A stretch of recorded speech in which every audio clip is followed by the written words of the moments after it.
hvad jeg synes om arrangementet. Jamen, jeg synes, det er godt, og det er sådan, at folk kan komme ind og snakke lidt om deres drømmerejse, eller hvad man siger. Så lidt mere afslappet end, det er ikke et foredrag eller noget, men man kan bare komme og snakke om det. Det synes jeg er godt. Jeg synes, det har været rigtig, rigtig godt og inspirerende. Og en god stemning. Det var sådan meget samtale og ikke sådan belærende. Det var meget godt. Jeg har fået svar på alt, hvad vi vil have svar på. Så nu skal jeg hjem og læse. Jeg synes, det har været rigtig godt. Jeg synes, jeg har fået rigtig, rigtig meget at vide.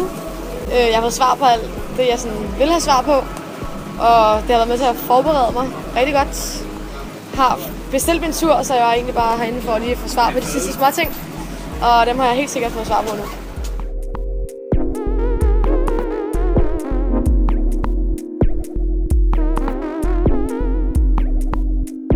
Jeg var afsted i Ecuador og Galapagos i 2010, og så rejste jeg så videre derfra til Peru og sådan. Jamen, jeg startede med at gerne ville til Sydamerika, og måske også Asien, men nu vil jeg egentlig rigtig gerne til Sydafrika, fordi det lød rigtig spændende at komme rundt sammen med en masse folk fra andre lande også, og arbejde med dyrene i Noahs Ark.